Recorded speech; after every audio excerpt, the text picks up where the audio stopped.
This is From Destruction to Dignity with Janice Pons. Each week, Janice shares her wisdom to enlighten, educate, and advance the culture in America today. Janice Pons is a mother, author, and free thinker, and your host for our podcast this evening. Now let's join your host, Janice Pons. Greetings, greetings, greetings. Come on in. Welcome, welcome, welcome. My name is Janice Pons. I am the host on our podcast, From Destruction to Dignity, Clinical Perspective, Spiritual Truths. Guys, we're going to keep going because, as you know, things are heating up more and more in our nation, and we just need to dissect some things. And over here in this community, on our podcast, we talk about things that are going on that are challenges to our nation, which could be under the category of being destructive. We've seen a lot of it, but we want to go to dignity. So therefore, we have to locate where we are. And so having done that and having said that, we talk about how our clinical perspectives tie in, strategies, skills, tools, a way of thinking, and of course, spiritual truths. Because God has a plan for America. The enemy of our souls has a plan for America, but we're going to go with God's plan. And so therefore, we've got to get the truth out here, and we've got to look at things.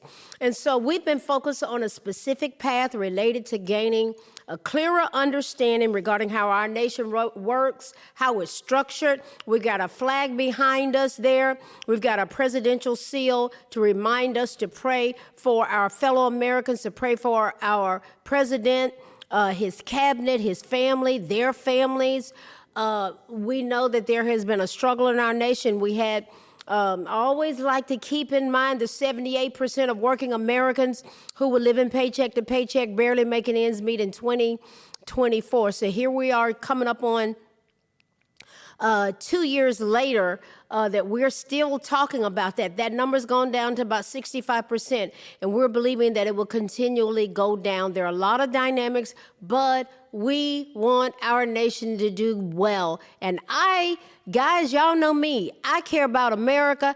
I care about our posterity. And I'm not so much bogged down with political parties, although I call myself a Christian conservative constitutionalist. And there are certain party platforms that line up closer with that. So we're going to continue to pray for our fellow Americans, each other. We're going to pray for the ones that were struggling. We're going to pray for our president, his cabinet, their families, us. Yes, our country is in a very strategic place. There were plans to cause our country to implode. And so we talk about those things, and people say, well, what do you mean there were plans to cause the country to implode? Guys, if you got the blinders off of your eyes, you can see that there was a perpetrated attack upon this nation. So I've repeatedly asked, who needs to be the leader of this nation? We know who is. We know the political party that is on Capitol Hill in the majority. That is subject to change. So we need to be dissecting some things and helping people to understand, because there's a lot at stake. So does it matter who's in the White House? I say yes. Does it matter who's on Capitol Hill? I say yes. Oh, yeah. So tonight, we're going to examine something that has generated a lot of discussion in our nation. Guys, we need to do some fact checking. And we got so much that's plummeted at us and pelted towards us and crammed down our throats on the lying, manipulative, deceptive mainstream media and even on social media. And so we've just got to go, okay, fact check. Is there a need for us as a nation to be fact checkers? That is a part of what drives me. The truth. I want to know the truth. Now, in that vein, it is so important that we never forget facts. Thus, we should never forget about what we've been through. What exactly were we subjected to? Guys, we were subjected to abuse. Stick with me. We're going somewhere. If you have been through abusive relationships, you don't forget what you went through. Now, the abuser wants you to forget, and they'll gaslight you. And we have been masterfully gaslit in this nation. If you have any questions about what gaslighting looks like, go back and look at what Obama, Biden, and Harris said at the memorial service of Jesse Jackson. Classic example of gaslighting a nation. And they lived up to the terminology that God gave me, the Obama, Biden, Harris cabal. Oh, yeah.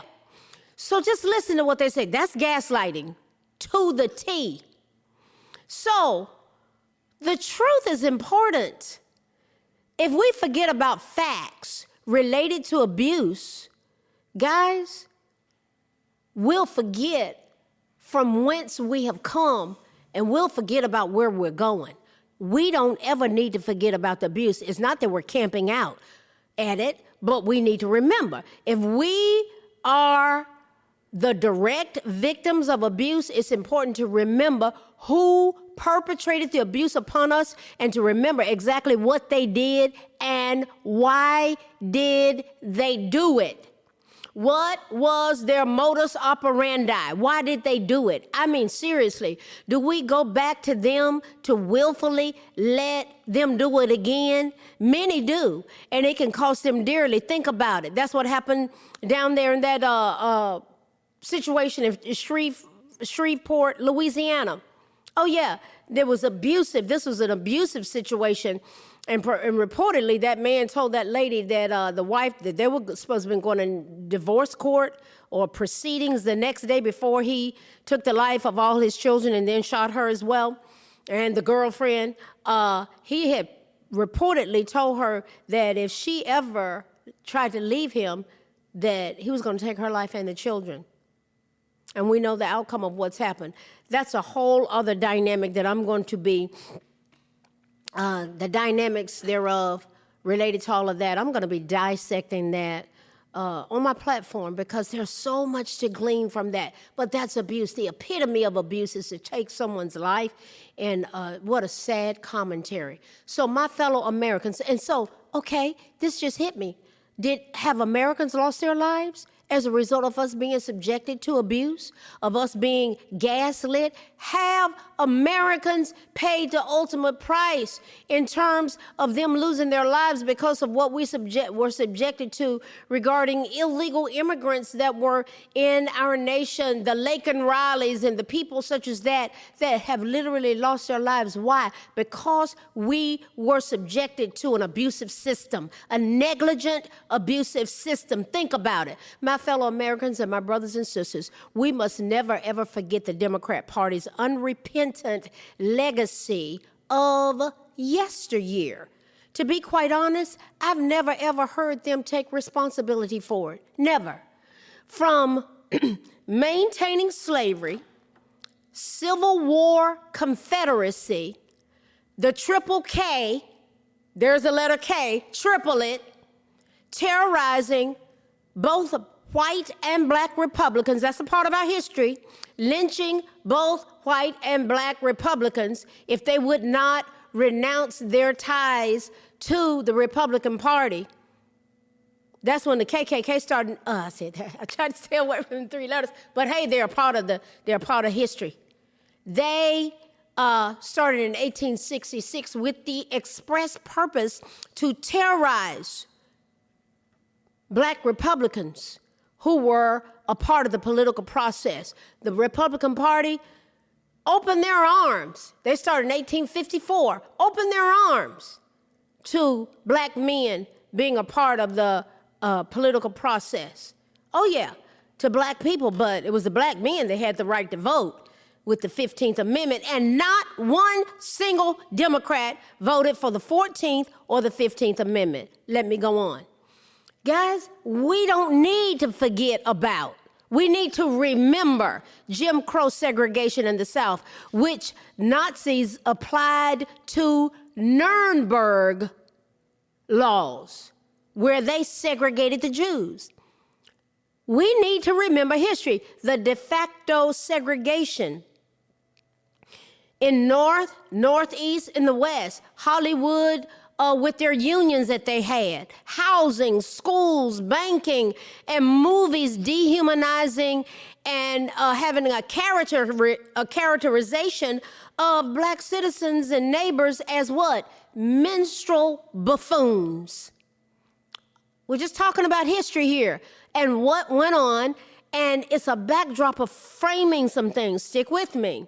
Now, let's take a deep dive into the results of the 1960s through the 1970s, where there was this big fake switch that the Democrat Party keeps saying, the party switched, where the Obama, Biden, Harris cabal. And then there's Tim Walz, he got involved in it too, who's the governor of Minnesota, where all the billions upon billions of fraudulent scams have taken place, fraudulent scams and money laundering fronts. They showed up on the scene. Now, Obama's been on the scene since 2008. I knew exactly what he was going to do. I heard it. I saw it in a dream. And it's all come to pass. So you have, then Biden got at it on, and then came Harris. And then Smiling Tim got at it on. And my God, can you think where we would be if he and Harris had won? So they showed up. The Democrat Party claims they magically repented. Yet, one thing, they said, well, we've moved on. We've moved on, and we include everybody. Okay. Now, if they moved on and they really have a repentant heart for all of that in the past, really, when I have interactions, it's totally, there's no acknowledgement of it whatsoever. So, if they repented, guys, they repented without acknowledging God. That's what I said. They repented without acknowledging the one that you repent to and get forgiveness from. That's not how it works. Now, let me tell you how they don't acknowledge God. When one of your major party planks is the slaughtering of 66 million babies with viable heartbeats in our nation, and they want us to pay for it? Is that acknowledging God? That's what you push. While comprising 13 to 14% of the population, do you realize that black women accounted for over 40% of abortions, the dismembering, the burning, and the liquefying of our tiny citizens with viable heartbeats? And we, at one point, were paying for that, and they're still pushing for that. In November of 2025, during that government shutdown, it was around the subsidies of Obamacare, and one of the big pieces in there that the Democrats were wanting to make sure was covered was this issue right here. This issue right here. The dismembering, burning, and liquefying of our tiny citizens. And I just got to ask, how does that acknowledge God? And we got that on our hands, that blood on our hands as a nation. Remember the thrust, guys, remember this. We're talking about fact-checking and not forgetting the framework of what we were subjected to, the abuse. Guys, do you remember the thrust of Antifa, BLM, and anti-Semites literally rampaging in our nation? From 2020 up to 2023, at least 42 people lost their lives due to racial unrest in this nation in that current period of time. Federal investigations and indictments have targeted BLM leaders for allegedly misappropriating millions in donations for personal luxury, travel, and real estate. Oh, yeah. Charges of wire fraud and money laundering highlight significant documented financial mismanagement allegations against various BLM entities. And they just came out here recently saying that these organizations that are supposed to be the poverty center and all these, they were paying money towards the Triple K. The white supremacist movements. Guys, I have said it, and if I said it once, I'll say it again. They're the perpetrators of orchestrated lawfare. They're the perpetrators of orchestrated chaos. And they targeted Donald John Trump with the orchestrated lawfare and he said things in Charlottesville that never came out of his mouth. And they were the ones up there that orchestrated that whole scenario in Charlottesville and all these other places. It's a part of keeping our nation unstable. This is willful planning. Oh, yeah. So what we're talking about is fact-checking. What's the facts regarding what went on? It's come out that they were funding the white supremacy groups. They're funding Antifa. They were funding BLM. They were funding and orchestrating the chaos, guys. And what happened? We had 42 Americans that lost their lives. I know of 3 cases where there's been any accountability. Listen, guys, okay? What else have they done that we don't need to forget about? Guys, we got an election coming up. People are going to make decisions. These types of things need to be kept in proper context. Fact-checking. Listen, speaking of which, let me say this. Grown people in America are free to do whatever they want to do. Yet someone would have to be in sheer denial to even begin saying that the dynamics related to child grooming of millions of children did not occur in this nation. It was discovered in the public school curriculums where a lot of fatherless children were in K through 12 public schools. Targeted attacks.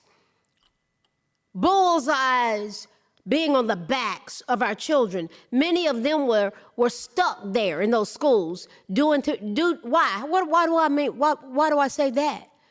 A lot of parents don't want their children in those schools, but they couldn't afford private schools, and they were not able to homeschool. That's their reality. But they had to send their children to school and be subjected to diabolical curriculums. How did the curriculums get in the public schools? Guys, we don't need to forget. Now, go back to Obama's safe school czar, Kevin Jennings. What did he say in 1999 in the book, Queering Elementary Education? Go look the book up. Look it up. Don't take my word. Look it up. Queering Elementary Education in 1999, he said that he wanted to start a saturation process in the minds of kindergartners related to homosexuality. Oh, okay. Well, he had a right to write that in a book in 1999. Do you think we need to be aware of the fact that 10 years later, Obama appointed him as the safe school czar? In 2009, the same man that said he wanted to start a saturation process in the minds of kindergartners. And what happened? See, it's one thing to say it, but it's a whole different truth and fact check that's warranted when you realize that's exactly what happened. So our focus in the public schools shifted from reading, writing, and arithmetic to being inundated with specific agendas related to all things sexual. Reading is one of the fundamentals of early education. I worked as a teacher. I worked as a school psychologist. I worked as a clinician working with special needs kids. Guys, I saw what it used to be like. And then I saw what we evolved to. Reading is one of the fundamentals of early education. They should show up reading. That's where we should be. They should show up reading, but it's also something, reading is something that millions of American children struggle with. 40%, listen to me, 40% of fourth graders have below basic reading skills, the worst figure in 2 decades, according to the National Assessment of Educational Progress.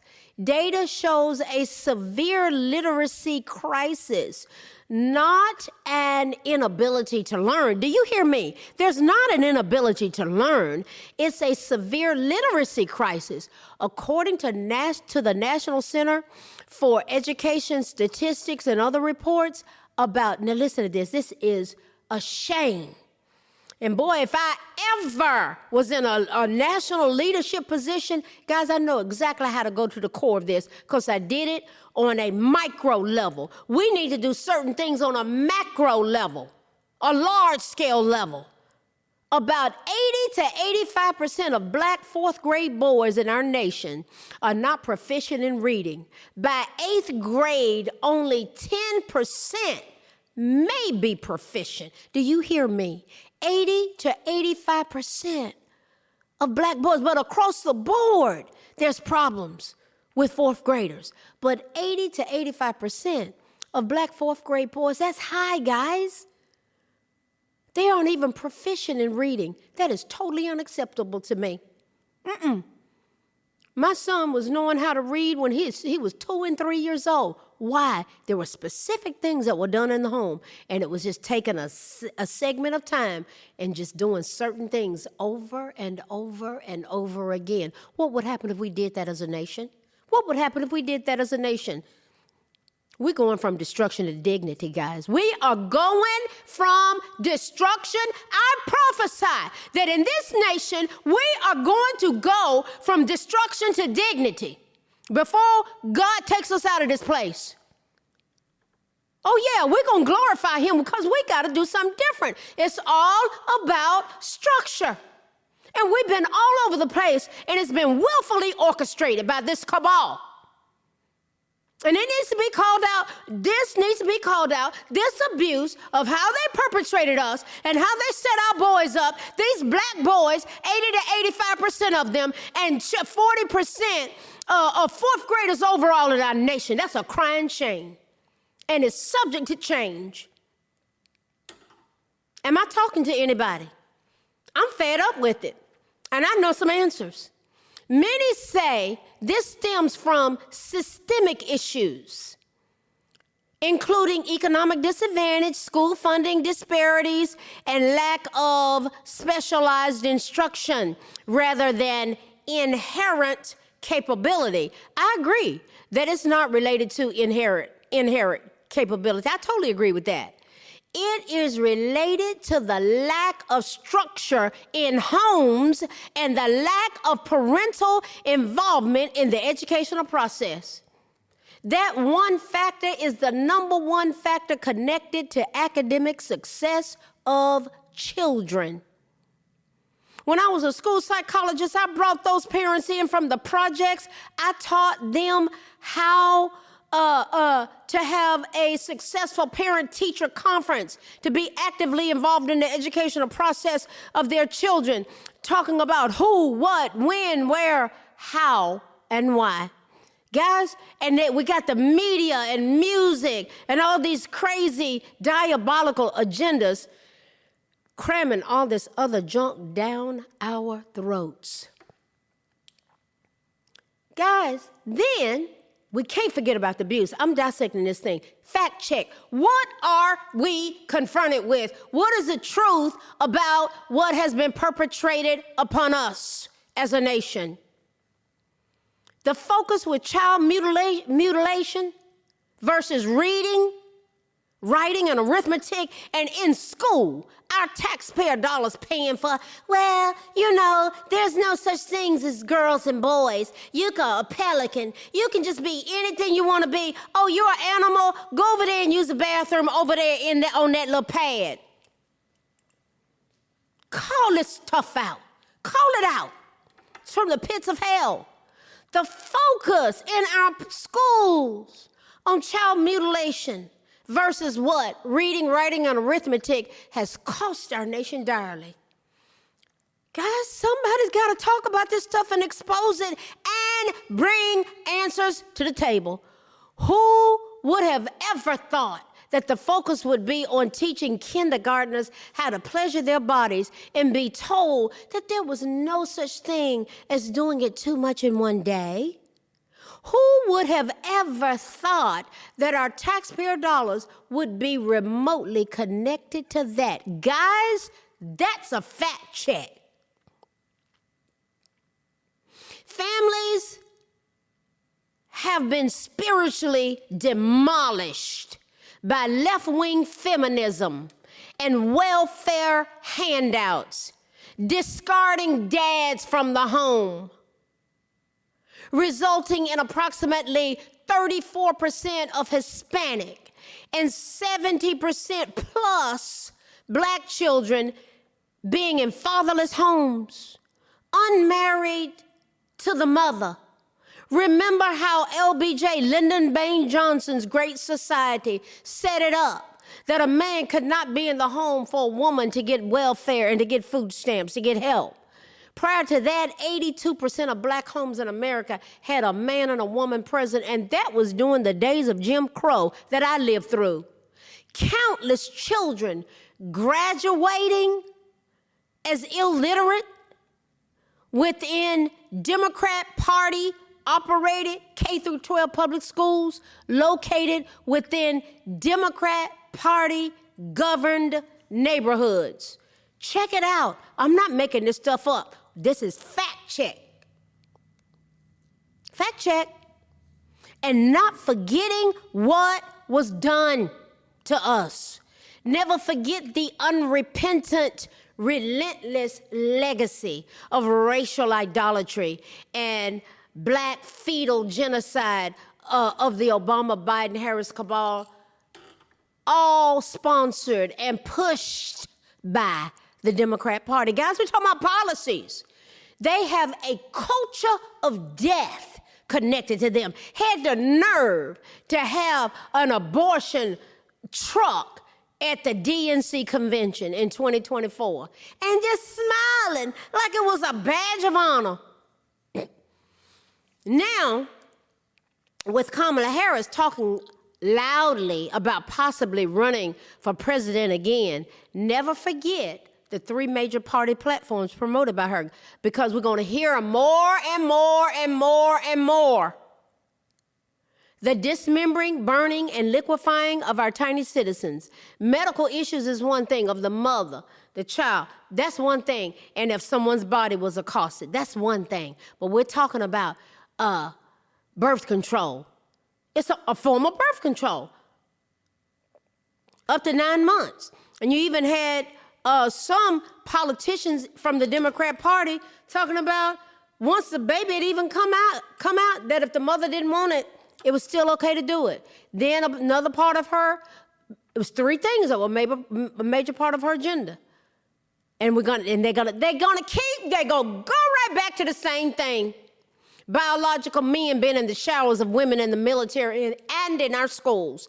That actually falls under her categorization. And she said, well, we were just following the law. Well, you know what? It's changed. Trump stopped all of that traumatization of our girls and our women. Yeah, these women were petrified. They were terrified. I personally know about women in the military who were tripped out when they were notified that there would be biological men in the showers with them. What else happened? Fact check. Don't forget the abuse. Parents were kept from voicing their concerns in school board meetings. Remember that? Regarding elementary school students being exposed to books with explicit pictures that they should have never been exposed to.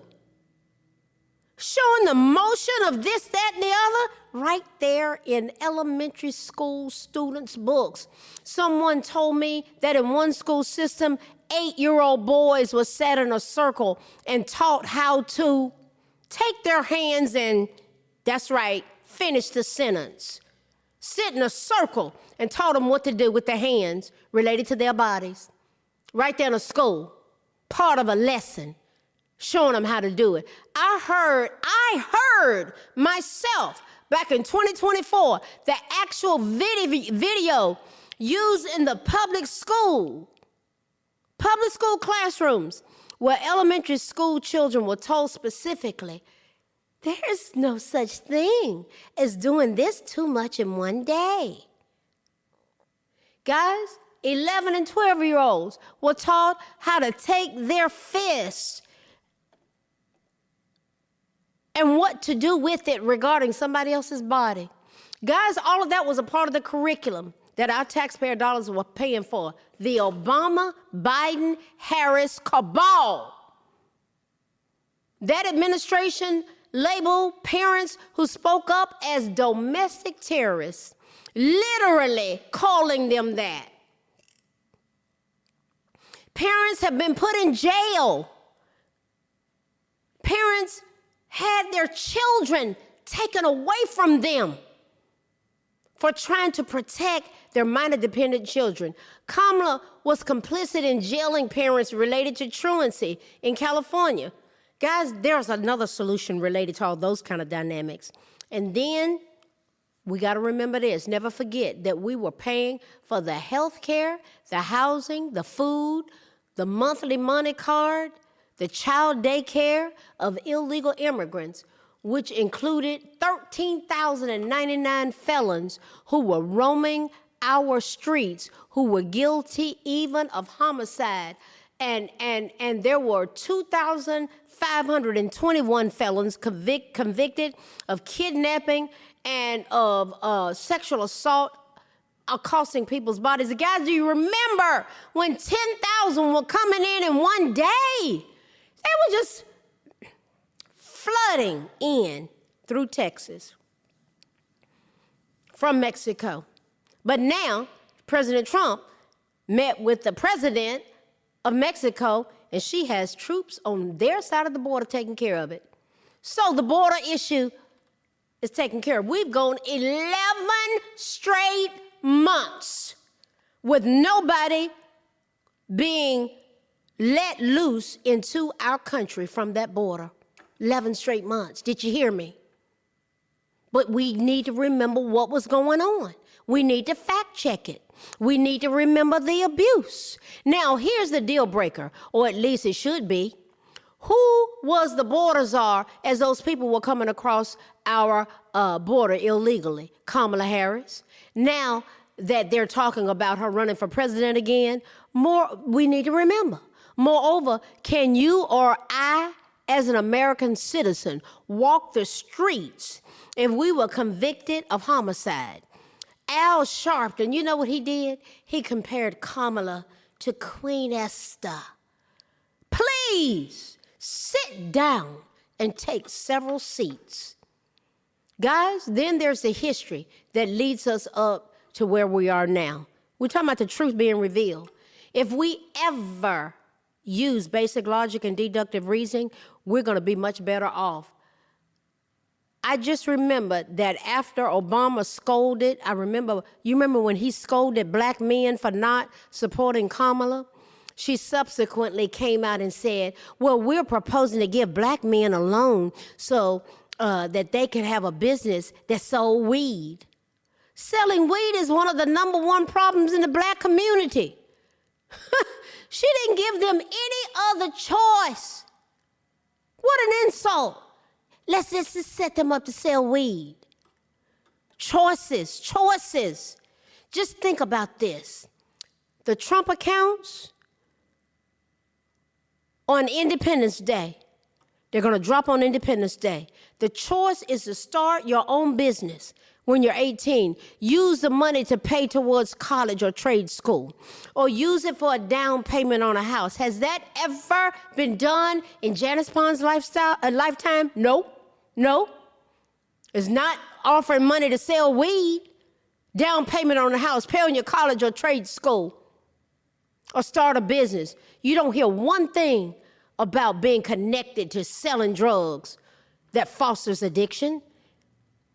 There's a huge trend in the black community with marijuana being laced with fentanyl, as we lead the nation in the group of people dying from fentanyl overdose.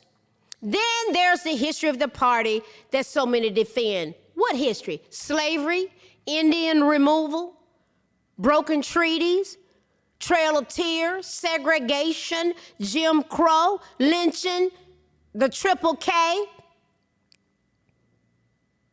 Japanese internment, opposition to the Civil Rights Act of 1964, the Voting Rights of 1965. Johnson couldn't even get enough Democrats to vote for it. Republicans got that bill passed, those bills passed in 64 and 65. The Civil Rights Act and the Voting Rights Act. And the Fair Housing Bill of 1968, that's part of the history. The Democrat Party did that to us. It was all a part of segregation and racism that went all the way back to slavery, up to what I just specified. So, what are they trying to cover up? What do they do with us? They try to cover it up. What are they trying to cover up? This. Act like it never happened. And what do? Blame America. The problem's Trump. The problem's America. The problem's Trump. The reality is America didn't do it. The Democratic Party did it. It was simply based on, historically, it was a part of their platform from their inception up to the current time. There's not one thing that I have specified sitting here tonight behind this microphone as I touch this presidential seal that's a lie. It's fact-checking. All of these dynamics reminds us of why we need to remember what has happened in the past. Sometimes people say things like, just move on, move on. Well, there may be some truth in that, yet we do need to remember the past. It has a direct correlation to our future. This takes us to our clinical perspective that I want to touch upon quickly. Remembering abuse is crucial for healing. Why should it be a consideration? It's crucial for healing as it allows survivors to process trauma, break destructive cycles, and address underlying mental health issues. We are in a mental health crisis in America. That's another podcast. While memory may be suppressed, and what people do, they disassociate. They just actually pull themselves, some people just escape from it. While that's suppressed by some people disassociating, to cope, why? To cope with overwhelming distress, acknowledging the past often through the therapeutic structured process. I'm such an advocate for that. It is key to managing triggers, reducing self-blame, and overcoming relational challenges. What are some key reasons to remember abuse? Why? Healing and integration. When we heal, we integrate.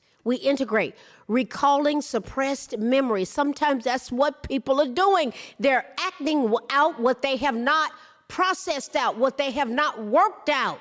Recalling suppressed memories helps integrate the experience, which can reduce symptoms of anxiety, depression, and PTSD. Ask me how I know. Why can it be helpful? Why is that helpful to have an understanding regarding the triggers? Guys, recalling the abuse helps survivors make sense of their body's flashbacks or emotional reactions. Do you know when I went through the therapeutic process, I spent 4 sessions dealing with the 8-year-old Janice. You talking about getting delivered and set free? Guys, people carry this baggage into their adulthood. They do. I've dealt with it myself personally, and I've helped people walk through it. Boy, did I get set free. It was powerful. And recovery support groups was a part of it too. Oh yeah, Al-Anon, getting a sponsor, working the 12 steps. Guys, this stuff will change your life. It'll save you.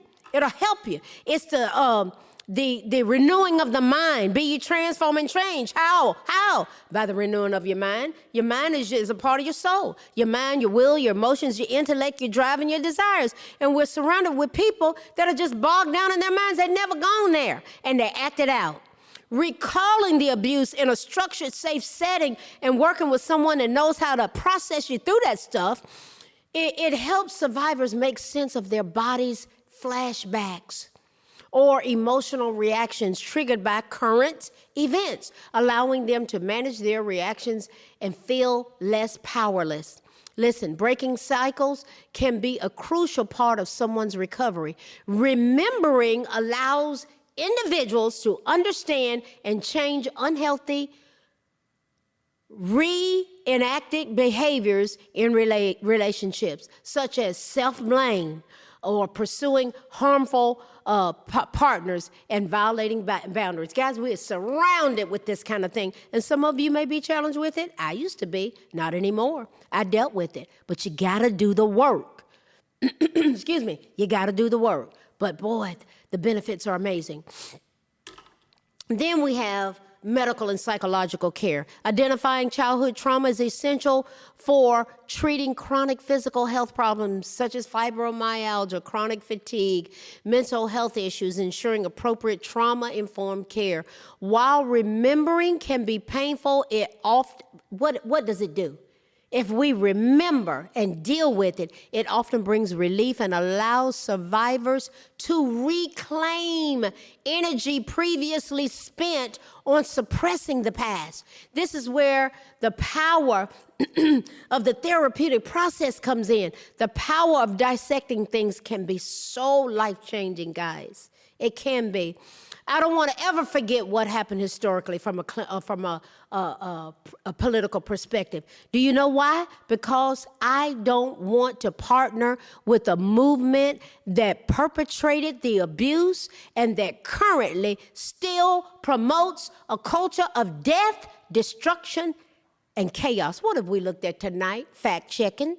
And how we need to remember certain things, guys. Never forget. Guys, we went a little over, but we needed to. Now, we're going to close with this. I have an amazing friend, Mark Lennon, and he is gifted in poetry. And he says this, and I'm going to share it with you. It's called a wake-up call. Politics and religion, wake-up call. There is an evil thing I've witnessed in this land where those professing Christ have strengthened Satan's hand, where Christians are deceived by some of Satan's tricks.